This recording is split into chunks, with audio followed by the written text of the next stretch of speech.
My stepmom forbade me from even saying farewell to my father at his funeral. 1 week later, she and her children stood blocking the doorway to the attorney's office and said, "Only those actually named in the will are allowed in." I didn't protest.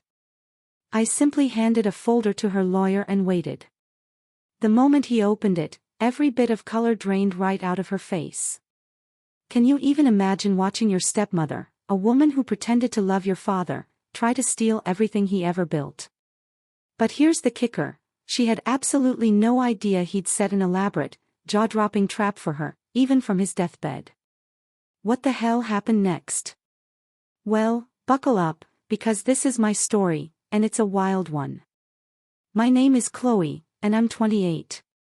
Just last month, I stood there, helpless, as Serena, my stepmother, deliberately excluded me from my own father's funeral. And then, a week later, with a smirk plastered across her face, she tried to block me from the will reading. "This meeting is only for heirs named in the will," she declared, her eyes cold. Oh, but she had no idea what I was carrying. The lawyer opened my file, and her face went ghostly pale. If you've ever had to fight toxic family members trying to steal what rightfully belongs to you, you're going to want to hear every single word of this. My dad, Arthur, was my anchor, my absolute rock. Especially after my mom died of breast cancer when I was 15. It was just the two of us against the world, and he truly built his wildly successful real estate company in Boston from nothing. Dad worked incredibly hard, but he always made time for me. Every single Sunday morning, without fail, we had our special ritual. We'd sail his small boat in Boston Harbor when the weather cooperated, then grab brunch at Harborview Cafe, talking for hours. He'd listen to my teenage drama with the patience of a saint, offering wisdom that only grew more valuable as I got older. "Chloe," he'd say, his eyes twinkling, "always trust your gut. Your mother had the best instincts of anyone I knew, and you inherited that from her." When I was 19, a sophomore in college, Dad met Serena Winters at a charity fundraiser. She was attractive, charming, and seemed genuinely interested in him. And honestly, I was happy for him. After 4 long years of grieving Mom, he deserved some happiness. But even then, something felt a little off. Serena came with baggage, her 2 kids, Brandon, who was 17, and Tiffany, 15. From our very first meeting, it was just weird. They smiled too broadly, laughed too loudly at Dad's jokes, and their eyes lingered a little too long on the expensive furnishings in our home. Still, I tried. I really did. I invited Tiffany for coffee. I tried to connect with Brandon about his college plans. Dad was falling hard for Serena, and I wanted to support his happiness, despite my gut feelings. "They just need time to warm up," Dad assured me when I mentioned the chill I felt from them. "They lost their father, too, you know." Well, not lost exactly. He abandoned them, which, now that I think about it, might be even worse. The wedding happened quickly, just 6 months after they met.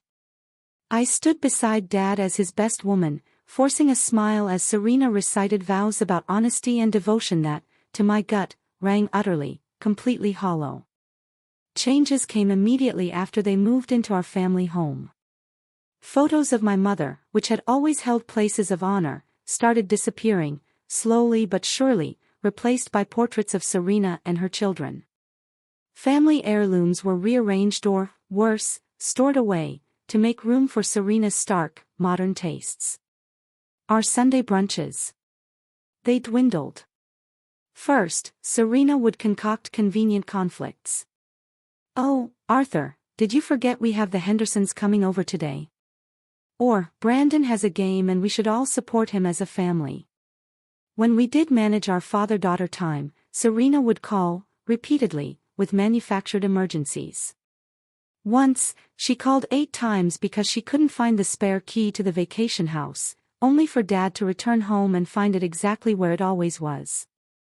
Meanwhile, Brandon and Tiffany treated my father's home and money as their birthright. Brandon wrecked 2 cars in his first year of having a license, and Dad replaced them without complaint. Tiffany maxed out credit cards on shopping sprees, and Dad quietly paid the bills. I chose a different path. Though Dad offered to pay for my entire education and living expenses, I insisted on working through college. I took out modest student loans and worked part-time jobs. Not because I didn't appreciate Dad's generosity, but because I valued independence. "You are so stubborn, just like your mother," Dad would say with a proud smile. She never wanted handouts either. After graduating with my marketing degree, I took a job with a tech company in Seattle. The distance hurt, but we maintained our close relationship with daily phone calls and monthly visits. During those visits, I noticed subtle changes in Dad. He seemed tired, less vibrant. When I expressed concern, Serena would interject, "He's fine, Chloe. Stop being so dramatic." Men his age slow down a bit. But it wasn't just slowing down.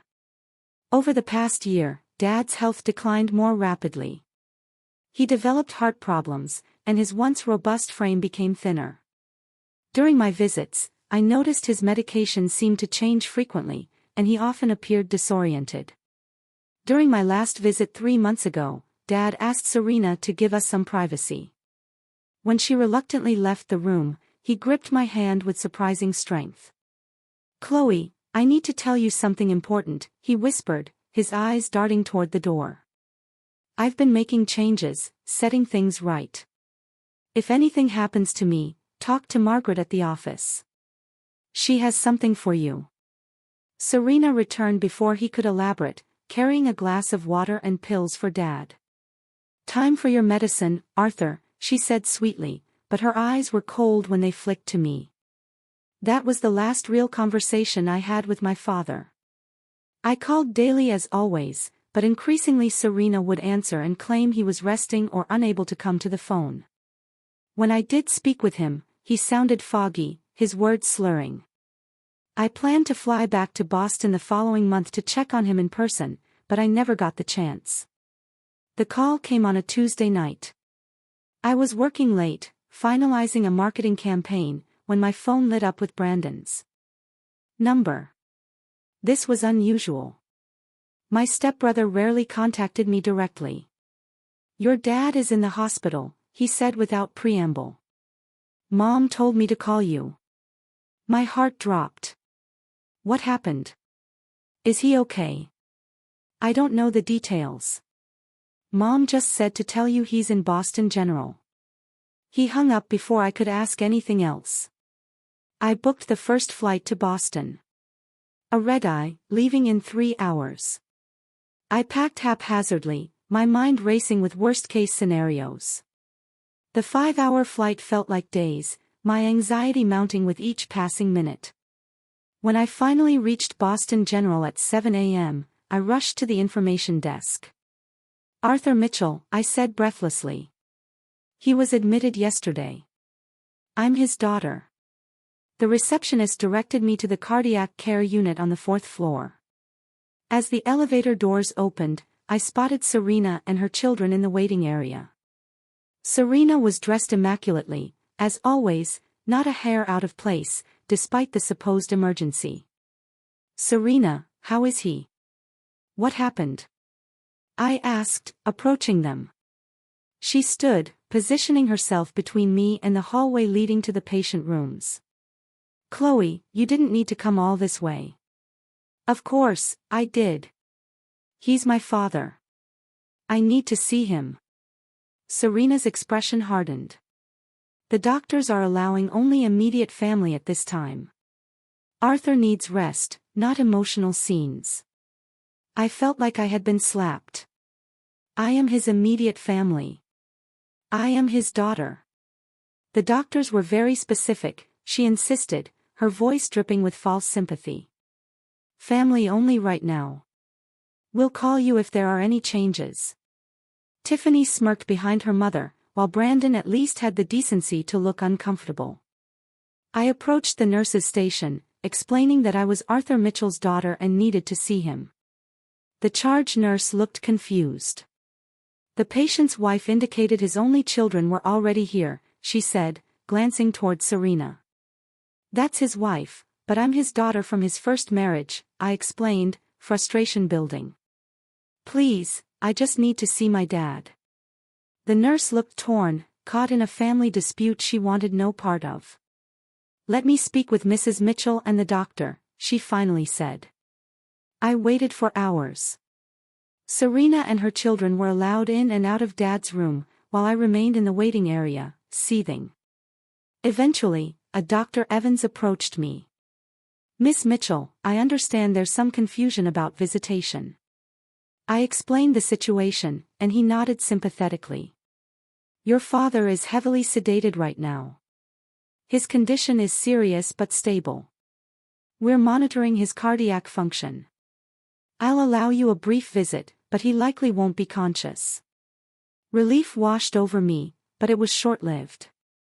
As the doctor led me toward Dad's room, Serena emerged and pulled him aside for a hushed conversation. When he returned, his demeanor had changed. I apologize, but Mrs. Mitchell has informed me that your father explicitly stated he did not want visits from anyone outside his household during this hospitalization. As his medical proxy, we must respect her decisions regarding visitors. I couldn't believe what I was hearing. That is not true. My father would never say that. Please, just 5 minutes. The doctor apologized again but remained firm. Hospital security was called when I refused to leave the floor. Humiliated and desperate, I was escorted to the lobby. Over the next 3 days, I tried everything. I came during different shifts, hoping to find more sympathetic staff. I waited in the parking garage to catch doctors leaving. I called the hospital administration. Nothing worked. Serena had locked down access completely. On the 4th day, a nurse named Sarah approached me in the hospital cafeteria. You're Arthur Mitchell's daughter, right? She asked quietly, sitting across from me. Yes. Have you been caring for him? How's he doing? She glanced around before speaking. I shouldn't be talking to you, but something doesn't feel right about the situation. Your father has been asking for you. My heart leaped. He's conscious. Serena told everyone he was in a coma. Sarah shook her head. He has periods of consciousness. He's weak but lucid at times. He specifically asked about his daughter, Chloe, yesterday. Tears filled my eyes. Can you help me see him? I'll try. I'm working tomorrow night. Come at 11 p.m. when visitation hours are over and the floor is quieter. I can't promise anything, but I'll try to get you in briefly. That night, I barely slept, clinging to hope that I would finally see Dad. But at 6 a.m., my phone rang. It was a number I didn't recognize. Miss Mitchell, this is Dr. Evans from Boston General. I'm very sorry to inform you that your father passed away about an hour ago. The world stopped. What? No, that can't be right. He was stable. The nurse said he suffered a massive cardiac arrest in the early hours.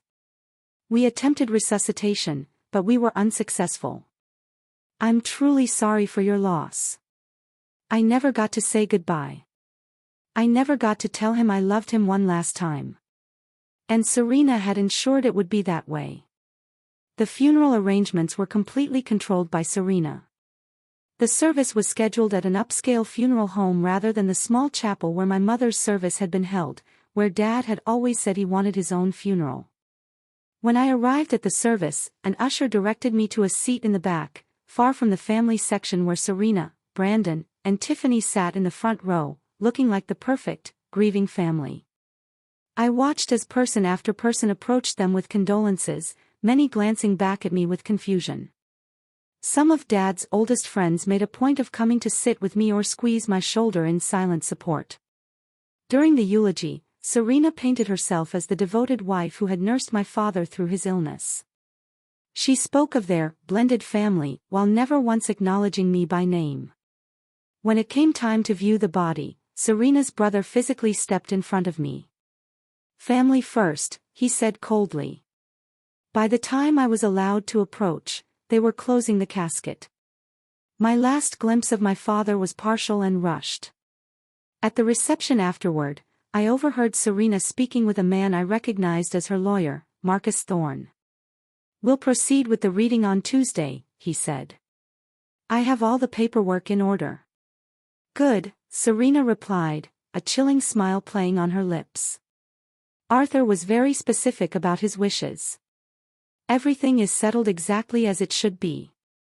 The smug satisfaction in her voice made my stomach turn. I left the reception early, driving through tears back to my hotel. I had never felt so alone, so defeated. Dad was gone, and Serena had won. She had successfully cut me out of his final days and was clearly confident about what would happen next. That night, I sobbed until no more tears would come. I had lost not only my father, but also my last connection to the family I had once known. Little did I know, Dad had anticipated Serena's behavior and had set in motion a plan that would change everything. 3 days after the funeral, I was still staying at the Hampton Inn near my childhood home. Unable to bring myself to return to Seattle, I had taken bereavement leave from work, but had no real plan beyond that. The hollow emptiness inside me made it difficult to think beyond each painful hour. A knock on my hotel room door startled me. I wasn't expecting anyone, and Serena's allies had made it clear I wasn't welcome to linger in Boston. When I opened the door, I found Margaret Davis, my father's executive assistant of 15 years, standing there, looking nervous. "Margaret, what are you doing here?" She glanced down the hallway before answering. "May I come in, Chloe? I shouldn't be seen here." I stepped aside to let her enter, confusion temporarily displacing my grief. Margaret had always been kind to me, but we weren't particularly close. Once inside, she removed a package from her large purse. It was a manila envelope sealed with red wax bearing the imprint of my father's signet ring, the one that had belonged to his grandfather. "Your father gave me this 6 months ago," Margaret explained, handing me the package. "He made me promise to deliver it to you personally if anything happened to him. He was very specific that it should not be sent by mail or messenger and that no one else should know about it." My hands trembled as I took the envelope. "Did he say what it was?" Margaret shook her head. "Only that it was important and that you would understand what to do." She checked her watch. "I should go. Serena has been at the office daily since your father died, going through his files. She fired 2 people yesterday." After Margaret left, I stared at the package, afraid of what it might contain, yet desperate to connect with Dad one last time. Finally, I broke the wax seal and opened the envelope. Inside were 3 items: a handwritten letter on my father's personal stationery, a legal document in a sealed envelope marked with the logo of a firm I didn't recognize, and a small key taped to a card with an address and box number for First National Bank. With shaking hands, I unfolded my father's letter. "My dearest Chloe," it began. "If you are reading this, then my worst fears have come to pass. I am so sorry for the pain you must be feeling, and even more sorry that I will not be there to comfort you. I have made a terrible mistake in trusting Serena. Over the past year, I have noticed disturbing patterns in her behavior, items disappearing, documents being moved, medications making me feel worse instead of better. My old friends suddenly unwelcome in her home. At first, I dismissed these concerns as paranoia, but then I found evidence that Serena has been in contact with her ex-husband, the one she claimed abandoned her. The reality, as I discovered, is quite different. I updated my will 6 months ago with the new law firm. Serena does not know about this. The enclosed document is a copy of this will.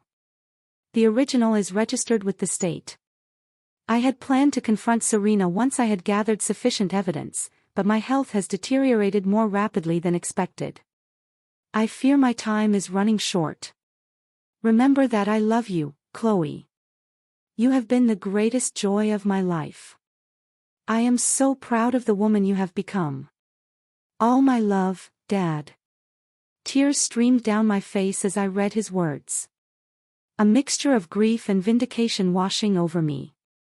Dad had known. He had seen through Serena's facade and had taken steps to protect me and his legacy. The sealed legal document was indeed a will dated just 6 months earlier and notarized by witnesses I didn't recognize. I didn't open it, maintaining its official seal intact. The next morning, I went to First National Bank.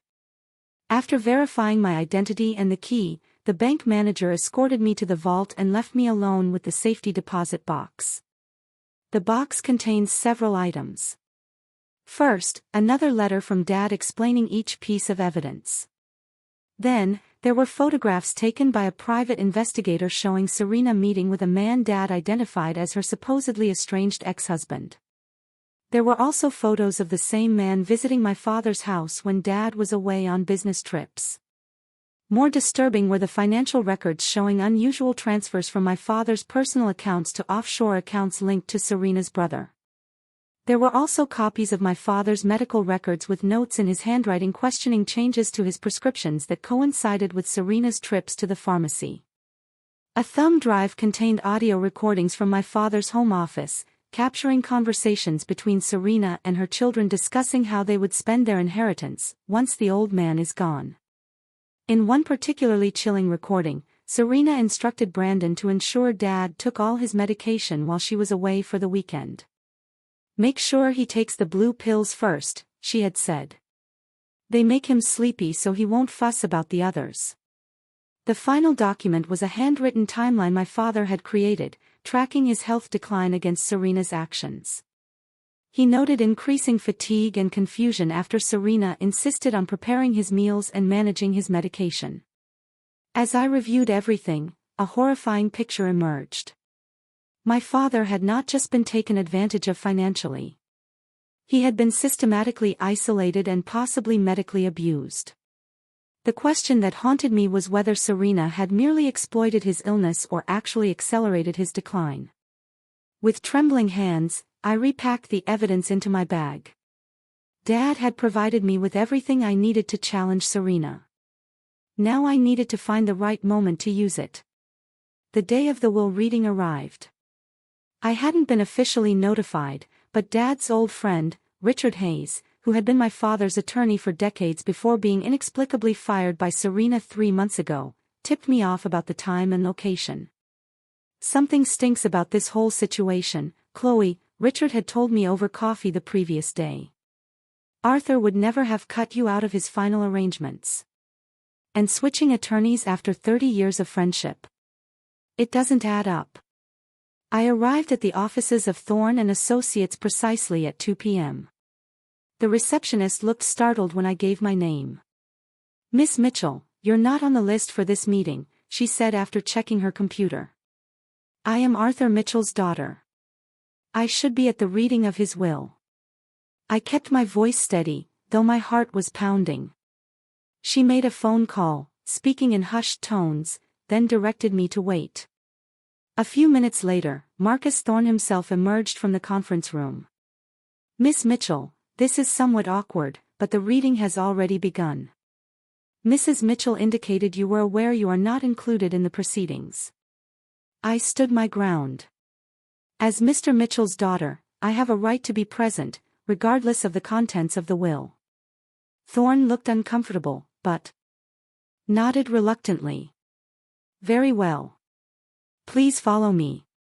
When I entered the conference room, Serena's face registered shock, then anger, then a composed smugness. Brandon and Tiffany sat on either side of her, along with Serena's brother and her personal assistant. "What is she doing here?" Serena demanded, not even looking at me directly.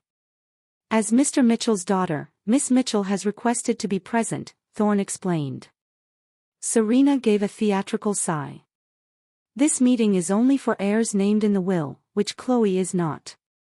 Arthur was very clear about his wishes. The calm certainty in her voice made my blood boil, but I maintained my composure.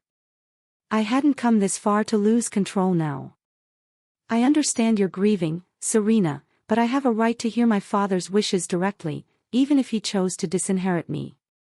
My voice was steady, revealing none of the turmoil inside. Thorne looked relieved at my reasonable tone. Perhaps we can proceed. As I was saying, the will dated January 15th of this year stipulates that the entirety of Arthur Mitchell's estate, with the exception of specific personal items listed in Appendix A, is to be transferred to his wife, Serena Mitchell, with secondary beneficiaries being her children, Brandon and Tiffany Winters. Serena shot me a triumphant look, which I met with a small, knowing smile that seemed to unsettle her slightly. Thorne continued reading the document, detailing the extensive assets my father had accumulated, the family home valued at $2.8 million, his company shares worth approximately $12 million, investment portfolios, vacation properties, and various personal collections of art and antiques. When he finished, Serena placed a hand over her heart. Arthur always took care of us. He knew what was best for the family. Are there any questions? Thorne asked, looking around the room. I reached into my bag and removed the sealed document Margaret had delivered. Actually, I believe there has been a mistake. All eyes turned to me as I stood and walked to Thorne's position at the head of the table. I placed the document before him. What is this? He asked, frowning at the unfamiliar law firm seal. This is my father's most recent will, executed and filed with the Commonwealth of Massachusetts 6 months ago. Serena shot to her feet. This is ridiculous. Arthur would have told me if he updated his will. Thorne examined the document carefully, breaking the seal and reading through the first few pages. His expression changed from skepticism to concern. This appears to be a legally executed will dated more recently than the one we have been discussing. It bears Mr. Mitchell's signature, which I recognize, and proper witness attestations. He looked up at Serena. Mrs. Mitchell, were you aware of this document? Serena's face had drained of color. This is preposterous. It must be a forgery. Thorne continued examining the document. It contains language specifically revoking all prior wills and codicils. If this is authentic, it would supersede the will we were just reviewing. Read it, I said quietly. Thorne cleared his throat and began to read. The new will painted a very different picture of my father's wishes. Serena and her children were provided for with modest trust funds that would pay them a reasonable living allowance, but give them no control over the principal. The family home was to be sold, with proceeds going to establish a charitable foundation in my mother's name. The bulk of the estate, including controlling interest in Mitchell Development Corporation, was left to me, with specific instructions about continuing my father's legacy of ethical development and charitable giving. Most damning was a clause near the end: in the event that my death occurs under circumstances that might be considered suspicious or premature, I direct my executor to authorize a full investigation, including toxicology reports and a review of all my medical treatment in the months preceding my death. Serena's face contorted with rage. This is a lie. A complete fabrication. She turned to her children. Tell them. Your father would never do this to us. Brandon looked stunned while Tiffany began to cry dramatically. Thorne held up a hand. Mrs. Mitchell, please. This document contains a notary seal and witnesses. It appears to have been filed with the state. If you contest it, we will need to proceed through proper legal channels. Contest it? I will destroy it. Arthur loved me. He would never have done this behind my back. That ungrateful brat turned him against me. After everything I did for him. Serena's carefully maintained composure had completely evaporated. Her brother tried to calm her, but she shrugged him off violently. Mrs. Mitchell, Thorne said firmly, I must advise you that outbursts of this nature will not help your position if you choose to contest this will.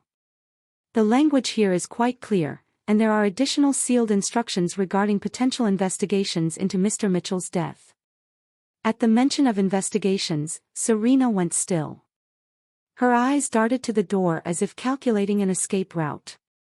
I remained calm, watching the scene unfold exactly as Dad had predicted. "Serena," I said, my voice cutting through the tension, "I think we both know Dad saw through you at the end.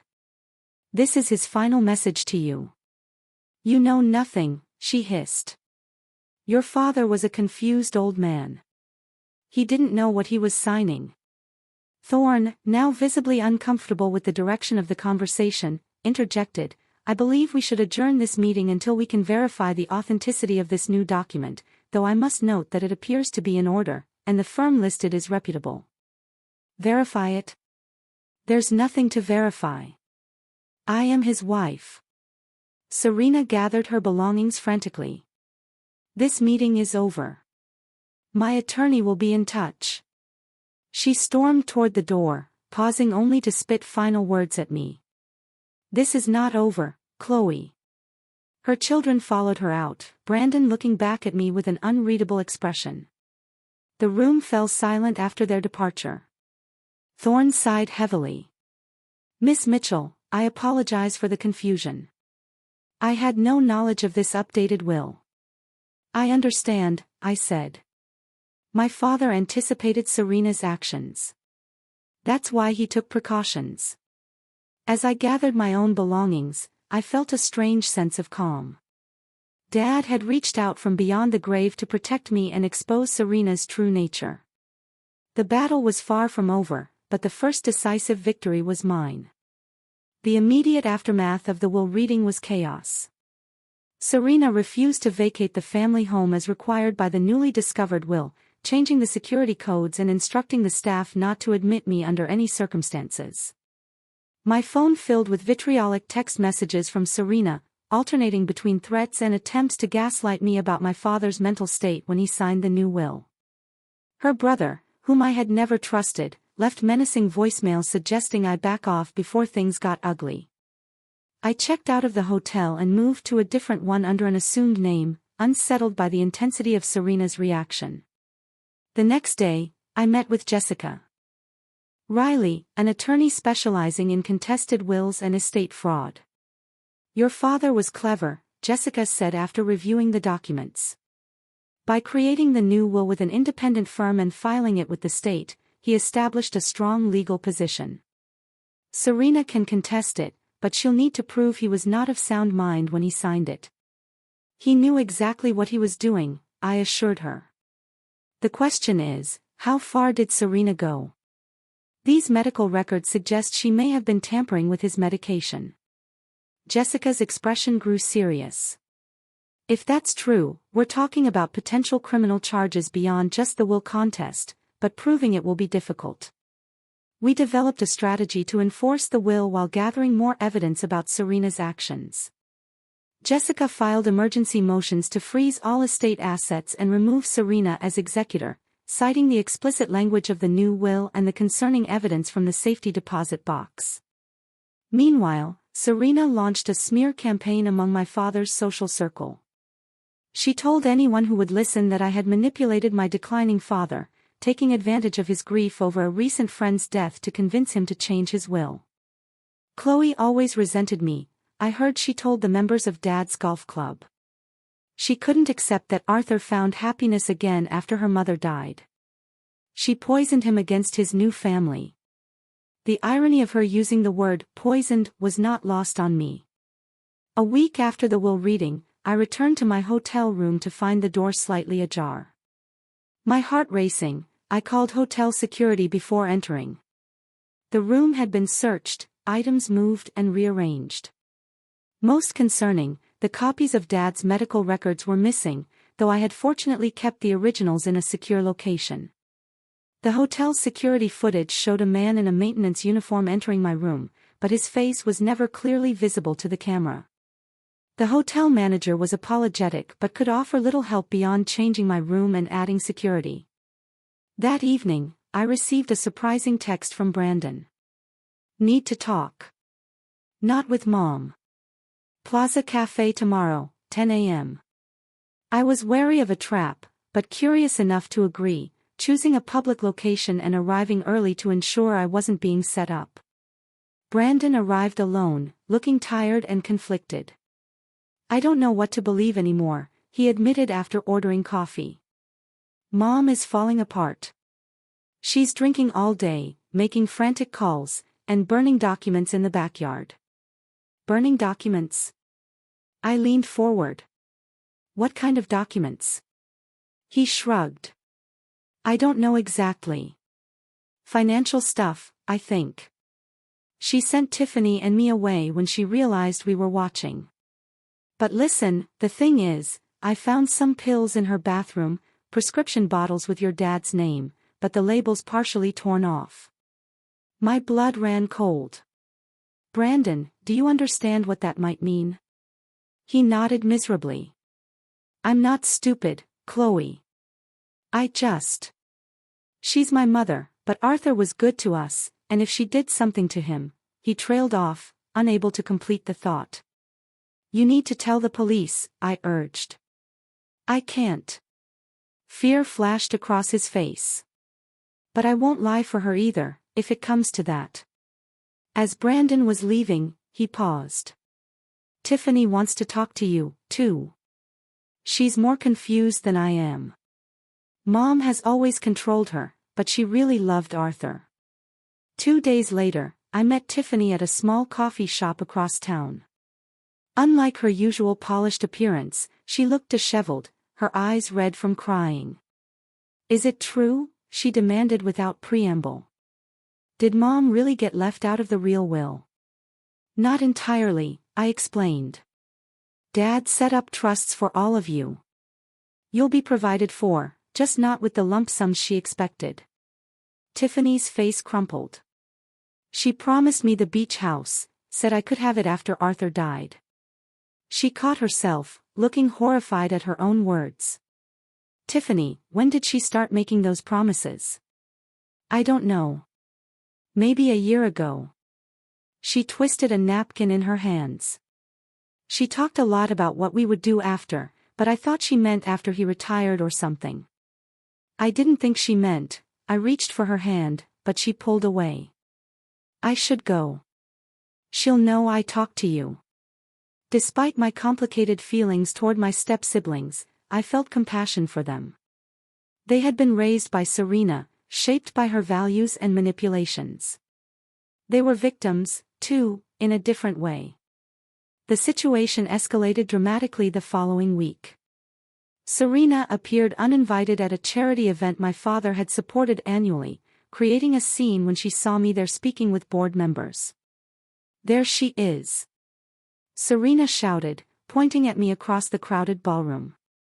"The daughter who abandoned her father for years, then swooped in to steal his money." Security escorted her out as she continued to shout accusations. The incident made the local society pages, bringing unwanted publicity to the already complicated situation. That night, the anonymous threats began. First, a text from an unknown number, "Back off or regret it." Then an email with photos of me entering and leaving my new hotel, showing I was being watched. I reported everything to the police and to Jessica, who accelerated our legal proceedings.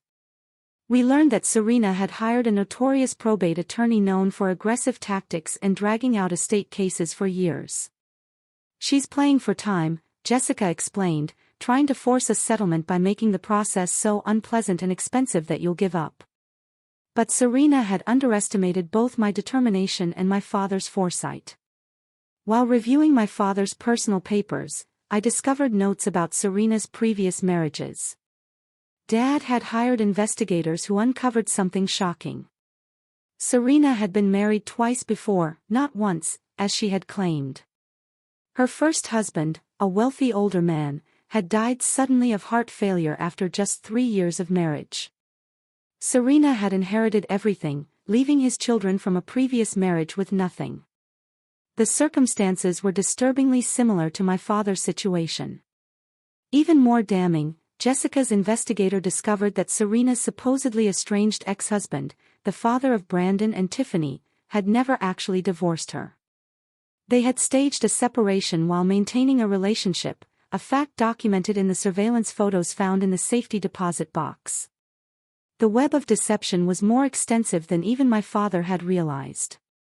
Serena was not just a gold digger. She was a practiced con artist with a pattern of targeting wealthy older men.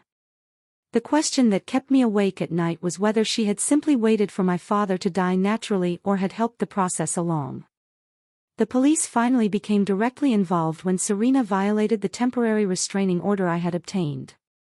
She appeared at a restaurant where I was dining with Margaret, screaming accusations and attempting to physically confront me before being restrained by staff. The responding officers took statements and, upon learning of the existing order, took the matter seriously. When they escorted Serena out, I overheard one officer mentioning to his partner that she smelled like a pharmacy. The pieces were falling into place, but Serena still had one desperate move left to play. The court date for the preliminary hearing on the contested will arrived 3 weeks after the will reading. The courtroom was tense as Jessica and I faced Serena and her attorney, David Chin, across the aisle.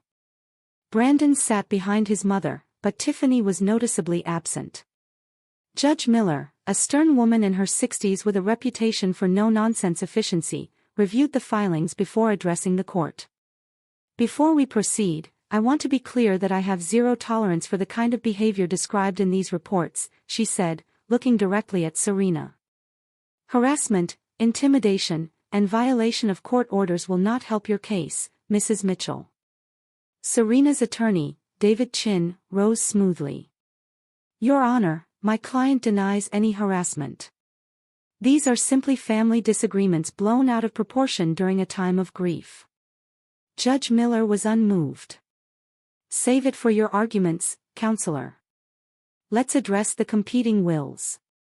The proceedings began with Chin presenting their case that the January will was valid and the later will was either a forgery or signed under undue influence. His arguments were polished but light on evidence. When it was Jessica's turn, she methodically demolished their position.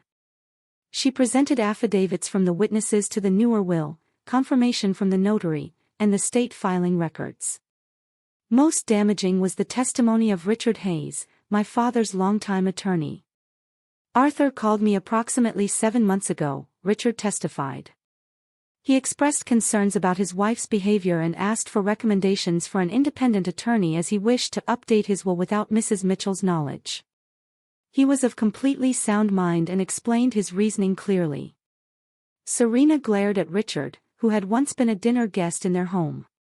He met her gaze steadily before continuing. Arthur told me he had discovered financial improprieties and was concerned about his medical care.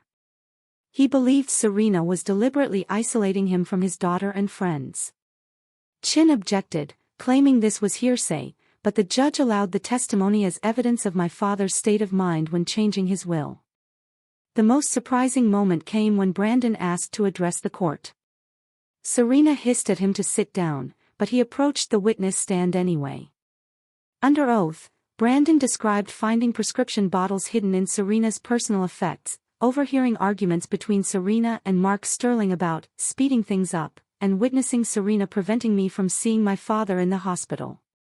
Arthur was good to us, Brandon concluded, his voice breaking. He didn't deserve what happened to him, and Chloe doesn't deserve what my mother is doing to her now. Serena's face was a mask of fury. When Chin called her to testify, she had composed herself, playing the role of grieving widow with practiced skill. She spoke of my father's declining mental state, my alleged abandonment when I moved to Seattle, and the happy blended family that had been destroyed by my jealousy and greed. It was a convincing performance, but it crumbled under Jessica's cross-examination.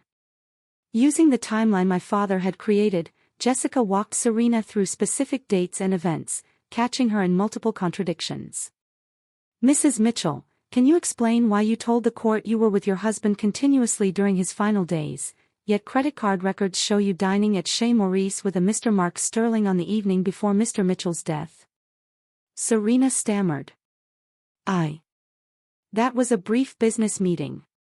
Mark is my ex-husband. We were discussing the children. The same ex-husband you claimed abandoned you and your children. The man you told Arthur Mitchell you never wanted to see again. Jessica pressed. That is not relevant to this proceeding. Chin interjected. Jessica turned to the judge. Your Honor, it speaks directly to Mrs. Mitchell's credibility and pattern of deception.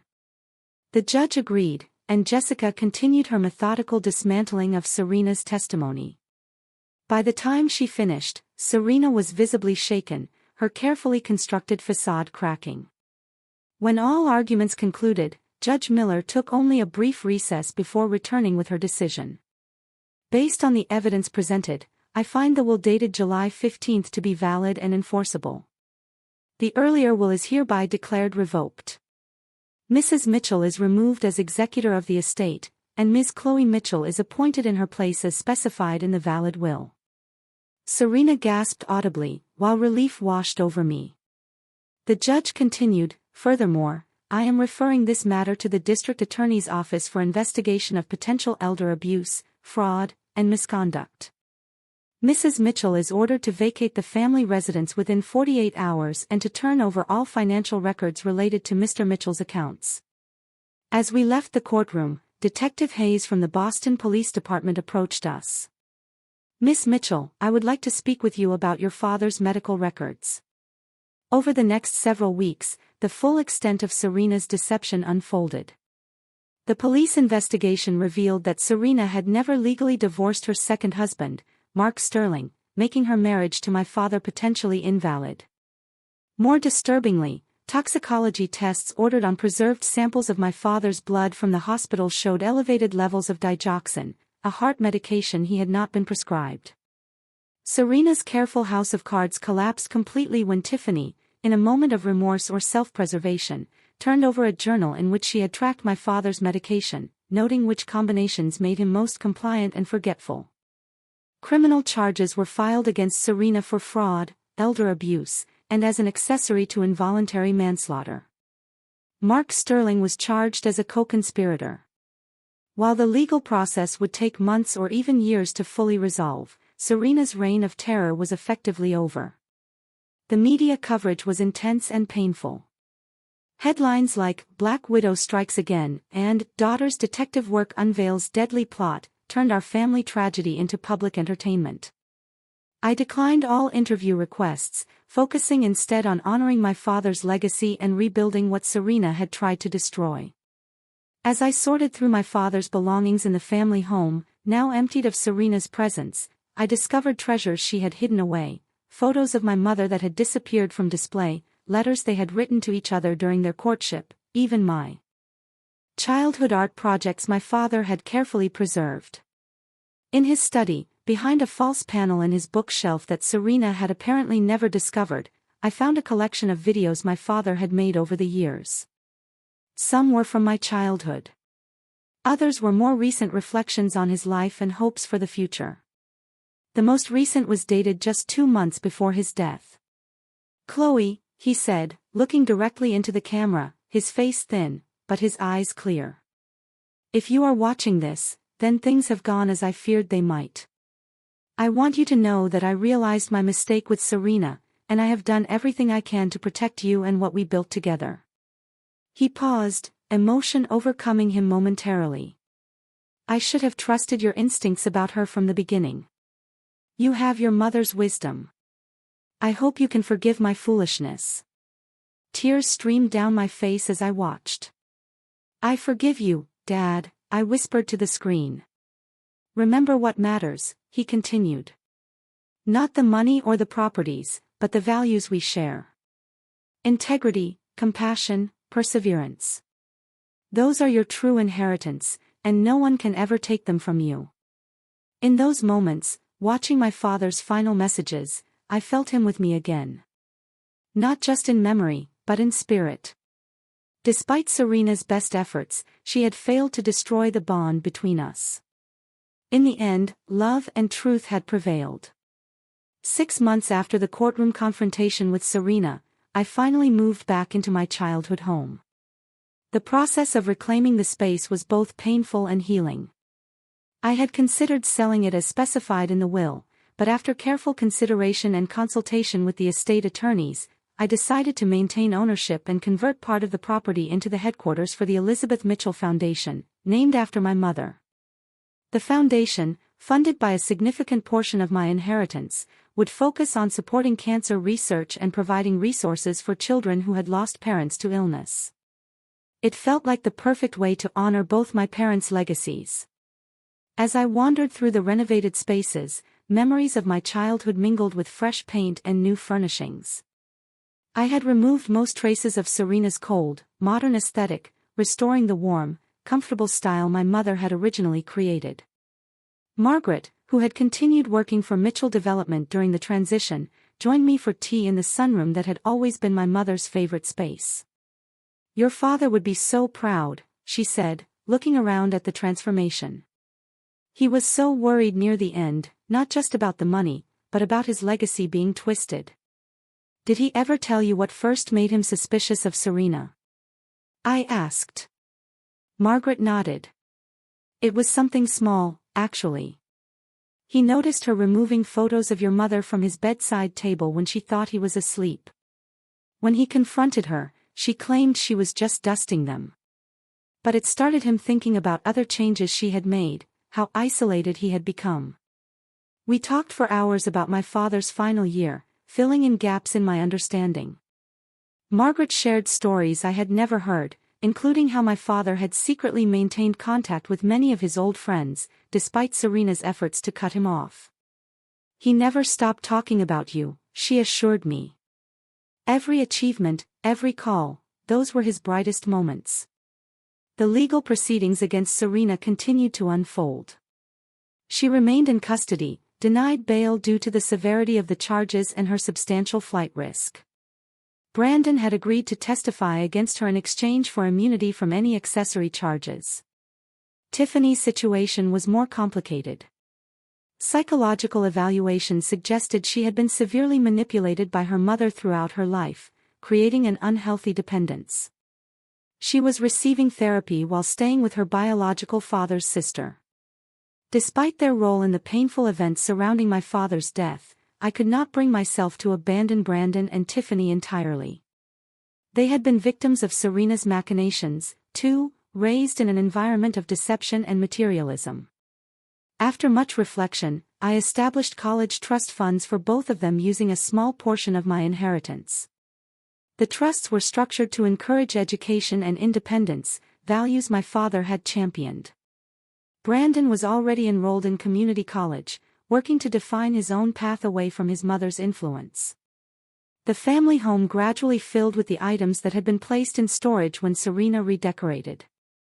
Family heirlooms returned to their places of honor, including my grandmother's antique clock that had always stood in the entrance hall and the collection of sailboat models my father and I had built together over the years. 3 months after moving back in, I organized a memorial service for my father at his favorite sailing club. Unlike the formal, impersonal funeral Serena had arranged, this gathering was intimate and authentic. Dad's oldest friends shared stories that made us laugh and cry, celebrating the man he truly was, rather than the sanitized version Serena had presented to the world. Arthur always said that a person's true wealth was measured by the lives they touched, not the assets they accumulated, Richard said, raising a glass in tribute. By that measure, he was the richest man I ever knew. As I listened to the stories, I realized how much of my father's life I still had to discover. Each person who spoke revealed facets of him I had never seen, expanding my understanding of the complex, generous man who had raised me. The healing process was neither quick nor linear. Some days grief would overwhelm me without warning. Other days, anger would flare when I thought about the precious final moments with my father that Serena had stolen from me. The knowledge that she had deliberately hastened his death for financial gain was a wound that might never fully heal. Yet, amid the pain, I found unexpected gifts. The adversity had revealed my own strength and resilience. I had discovered allies in unlikely places and learned to trust my instincts, just as my father had advised years ago. Most importantly, I had honored my father's final wishes, protecting the legacy he had worked so hard to build. As the seasons changed, I gradually established new routines and traditions. Sunday mornings, once reserved for sailing with Dad, became my time for volunteer work with a children's grief support group. The holiday season, which I had dreaded facing without him, became an opportunity to host a gathering for others who had lost loved ones. One spring morning, as I sat in my father's study reviewing foundation proposals, I came across a quote he had framed on his desk: "The greatest inheritance a parent can give their children is a few minutes of their time each day." Despite his success and wealth, my father's most valuable gift had always been his presence. That was the legacy I wanted to honor most in my own life going forward, giving my time and attention generously to causes and people who mattered. The legal system eventually delivered its verdict on Serena. She was convicted on multiple counts and sentenced to 20 years in prison.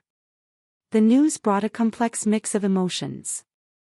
Not the triumphant satisfaction I might once have expected, but a quieter sense that justice had been served and that my father could rest in peace.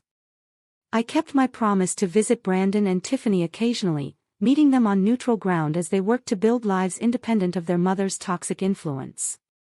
These relationships remained complicated, but I remembered my father's capacity for forgiveness and tried to embody that spirit. Looking back on the turbulent journey from that devastating phone call about my father's hospitalization to the peaceful life I was building now, I recognized how much I had grown. The pain had transformed me, burning away naivety and replacing it with wisdom. The betrayal had taught me to value authenticity and to recognize manipulation. The loss had deepened my appreciation for genuine connection. My father's final gift had not been the inheritance that Serena had coveted so desperately. It had been the truth, painful but necessary, and the opportunity to reclaim not just his assets, but his true legacy of integrity and compassion. As I stood at my father's grave on the anniversary of his death, I placed white roses, his favorite, beside the headstone.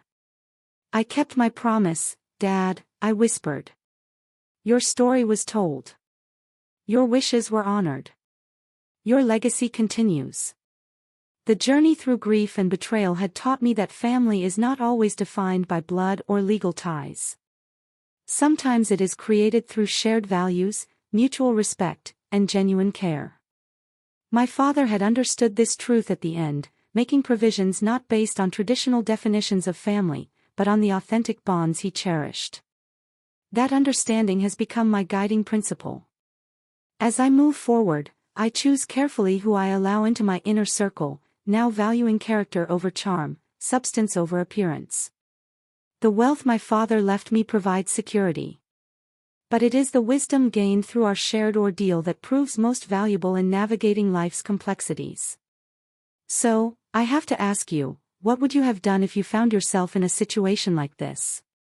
Have you ever had someone try to pull one over on you, especially when you were grieving? Tell me what you think in the comments below. I really want to hear your stories and your perspective.